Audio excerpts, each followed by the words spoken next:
लालू प्रसाद के बड़े बेटे तेज प्रताप अपनी बेवाकी के लिए जाने जाते हैं। आजकल वो अपनी फिल्म की तैयारी में बिजी हैं, लेकिन सबके बीच समय निकालकर अपने विधानसभा क्षेत्र पहुंचे, जहां लोगों के साथ चाय पर चर्चा की तो कभी साइकिल चलाते नजर आए।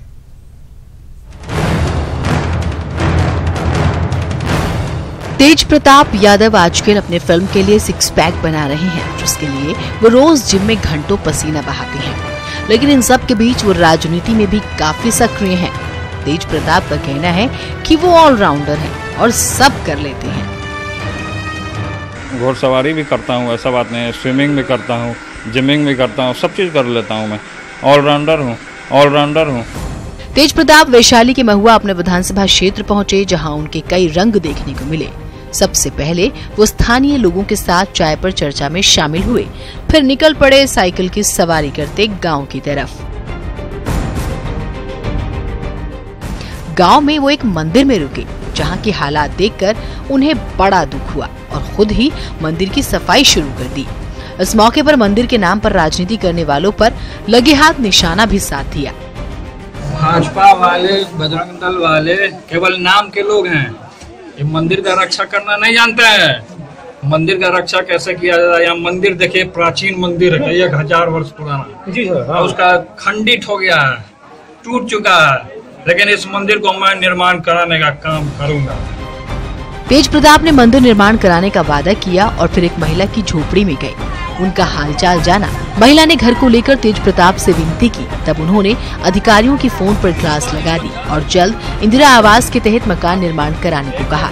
तेज प्रताप ने क्षेत्र के विकास को लेकर नीतीश सरकार पर निशाना साधा और कहा, जब उनकी सरकार थी तब यहाँ के विकास के लिए उन्होंने कई काम किए, लेकिन अब उसमें रुकावटें आ रही हैं। जब हम लोग सरकार में थे तो हमने पास कराया था मेडिकल कॉलेज देने का काम कराया था। तो आप देख लीजिए, कहीं न कहीं मेडिकल कॉलेज में रुकावट आया है। इसके लिए हम लड़ाई लड़ने का तैयारी में है, पूरा लड़ाई लड़ रहे हैं कि जल्द से जल्द यहाँ मेडिकल कॉलेज होने का काम करें। तेज प्रताप के अनोखे अंदाज को देखकर महुआवासी काफी खुश नजर आए। तेज प्रताप का यह अंदाज कहीं न कहीं उनके पिता लालू प्रसाद जैसा लगता है, लेकिन तेज प्रताप का यह अंदाज उनकी सियासत में कितना काम आएगा, ये तो यकीनन आने वाला वक्त ही बताएगा। हाजीपुर से राजीव मोहन के साथ bureau report, news 18 network. Sheikhpura के शहरी और ग्रामीण इलाकों में प्रतिभावान खिलाड़ियों की कमी नहीं है, लेकिन संसाधन के अभाव में खिलाड़ी बेहतर प्रदर्शन नहीं कर पा रहे। राज्य सरकार से करोड़ों खर्च होने के बाद भी खिलाड़ी लाभ से वंचित हैं। हालांकि डीएम ने मामले को गंभीरता से लिया है, जल्द स्टेडियम निर्माण की बात कही है। खेल से संबंध में कई सारे खेलों में असीम संभावनाएं हैं। कई सारे खेलों में खिलाड़ी बहुत अच्छा कर रहे हैं, चाहे वो नेशनल या इंटरनेशनल कोई भी लेवल हो।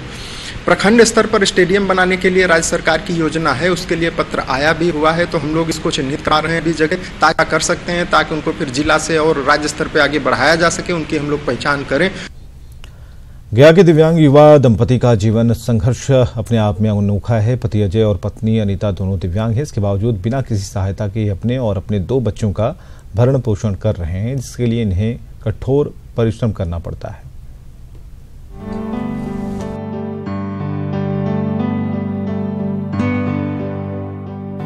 दोनों पैर बेजान रहने के बावजूद अजय ने हार नहीं मानी।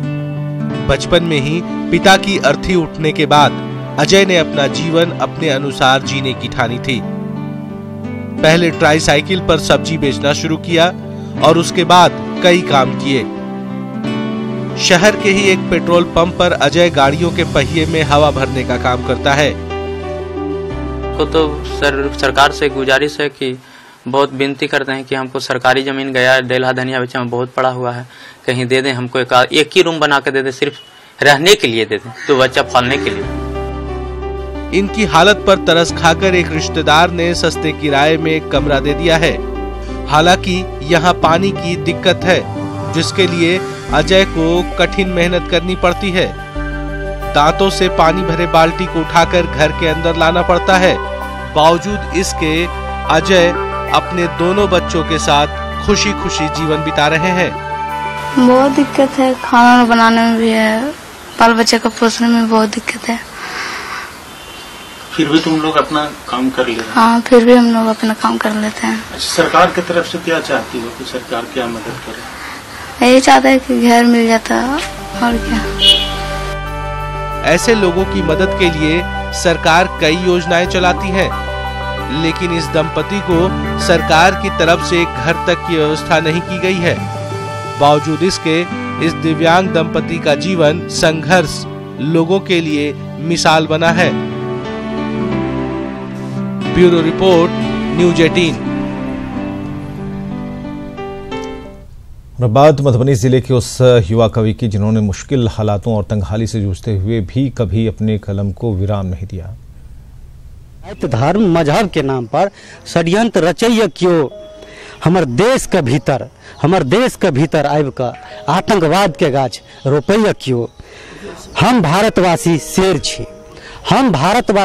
छी, शेर के माद में आबि कऽ जगावैया क्यों। ये है उमेश पासवान, जो पेशे से चौकीदार हैं, लेकिन दिल से कवि। दुश्मन के था हमें ये बात के हम युवा हर मोड़ पर ठाड़ छी, अंत करेला एहि दानव के। उमेश पासवान मधुबनी जिले में नेपाल बॉर्डर से सटे लौखी थाने में पिछले 9 सालों से कार्यरत हैं। उमेश को उनके कविता संग्रह वर्णित रस के लिए मैथिली भाषा में साल 2018 का साहित्य अकादमी युवा पुरस्कार मिला है। इस युवा कवि की ज्यादातर रचनाएं अपने इलाके के आर्थिक और जातिगत पिछड़ेपन और सालों से चली आ रही बाढ़ की समस्या पर है। गरगर चुइब रहल छल छप्पर, काट रहल छल माछी मच्छर, रात भर में डूब गेल डबरा आ डगर, एके बेर आयल एहन बाढ़, क्षण भर में देलक सब कुछ उजाड़।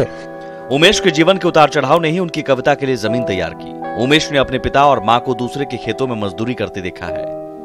हालांकि बाद में पिता खखन पासवान को लौखी थाने में चौकीदार की नौकरी मिली, जो उनकी मृत्यु के बाद अनुकंपा के आधार पर उमेश को मिल गई। उमेश कहते हैं, हम मधुबनी, दिल्ली, पटना सब जगह अपनी कविता सुनाते हैं, लेकिन हमारे गांव में ही कोई नहीं सुनता। लेकिन पुरस्कार की घोषणा होने के बाद हर किसी ने बधाई जरूर दी है। नव नव घटना होइए साँझा भोर, नित दिन नव घटना होइए साँझा भोर, मौतक चढ़ा बनल ये भुतहा मोर। नित दिन नव घटना होइए साँझा भोर, मौतक चढ़ा बनल ये भुतहा मोर। कोई होइए घायल तो कोई होइए चोटिल थोड़बो थोड़।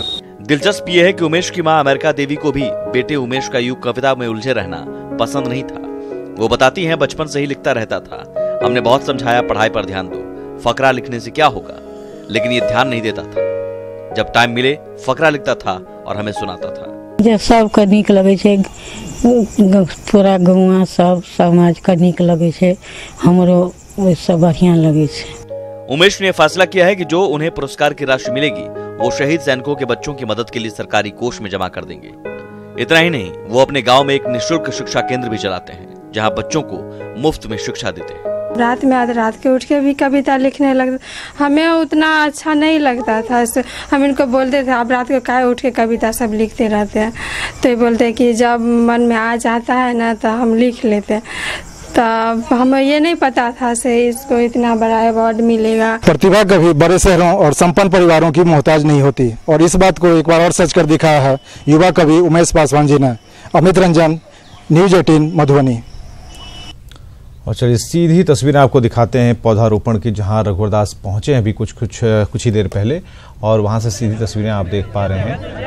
और आज पौधारोपण का कार्यक्रम था। नदी महोत्सव के आगाज के दौरान मुख्यमंत्री रघुवरदास पौधारोपण करने पहुंचे हैं। नदियों का अस्तित्व कैसे बचे, इसके लिए एक महाअभियान की शुरुआत की गई है और इसे एक सार्थक पहल के तौर पर देखा जा रहा है। रांची में स्वर्णरेखा नदी के किनारे पौधारोपण किया जा रहा है ताकि नदी के अस्तित्व को भी बचाया जा सके, और 15 अगस्त तक ये अभियान चलता रहेगा, लोगों को जागरूक करता रहेगा।